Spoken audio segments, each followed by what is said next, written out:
Assalamualaikum warahmatullahi wabarakatuh. Perkenalkan, nama saya Sudiel Arando. Saya dari kelas TPLM 007 semester 8. Hari ini saya menjelaskan tentang penanganan kesalahan dalam communication. Error dalam kurung kesalahan. Tidak ada aplikasi yang berjalan sempurna sebelum melewati berbagai rentetan kesalahan. Semakin besar aplikasi yang dibuat, semakin banyak kesalahan yang dapat timbul. Slip.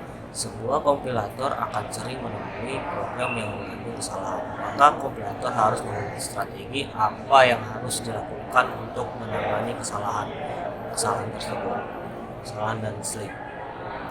Jenis-jenis kesalahan banyak macam-macamnya. Pertama, kesalahan leksikal. Misalnya kesalahan mengeja keyword. Contoh, then ditulis ten. Kesalahan sintak. Misalnya pada operasi aritmatika kekurangan jumlah parentesis dalam kurung. Contoh, A sama dengan X ditambah buka kurung B kali buka kurung C ditambah D tutup kurung. C. Kesalahan semantik. Tipe data yang salah, misal tipe data integer digunakan untuk variabel string. Contoh, var siswa (2) integer. Siswa sama dengan akam berawal tipe string untuk berawal. Variabel belum didefinisikan tetapi digunakan dalam operasi. Contoh, B sama dengan B tambah 1 berawal B belum didefinisikan tutup kurung berawal. Jenis-jenis slip. A. Kesalahan capture. B. Kesalahan deskripsi. C. Kesalahan data driver. D. Pengaktifan asosiatif. E. Hilangnya pengaktifan. F. Kesalahan mode. Penanganan kesalahan.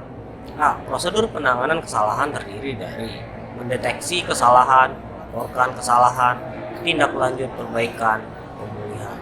B. Pelaporan kesalahan yang dilakukan oleh sebuah kompilator yang menemukan kesalahan meliputi kode kesalahan, pesan kesalahan dalam bahasa natural, nama dan atribut identifier. Tipe-tipe yang terkait juga tipe checking. Contoh, error message, error 162 jumlah, unknown identifier. Kode kesalahan sama dengan 162. Pesan kesalahan unknown identifier. Nama identifier sama dengan jumlah. Petunjuk pencegahan kesalahan. Menghapus mode-mode atau menyediakan petunjuk yang terlihat untuk mode-mode tersebut. Gunakan teknik coding yang baik dalam kurung warna gaya. C. Memaksimalkan pengenalan, mengurangi hafalan. D. Merancang urutan gerak atau perintah yang tidak sama, mengurangi kebutuhan untuk mengetik. F. Uji dan memantau kesalahan dan memperbaikinya. G. Memungkinkan pertimbangan ulang aksi yang dilakukan oleh user, misalnya menggunakan file dan physical bit. Petunjuk memperbaiki kesalahan. Antaranya itu ya A. Menyediakan tipe-tipe tanggapan yang sesuai. B. Query. 2. Bertanya pada user apa yang sudah dilakukan, kemudian melegalkan tindakan yang salah. C. Menyediakan fungsi kutip 2, unkunde titik 2 dan pembatalan dari proses yang sedang berjalan. D. Meminta konfirmasi untuk perintah yang drastis dan bersifat merusak. E. Menyediakan pengecekan yang beralasan pada masukan data. F. Mengembalikan kursor ke area kesalahan, memungkinkan untuk melakukan perbaikan.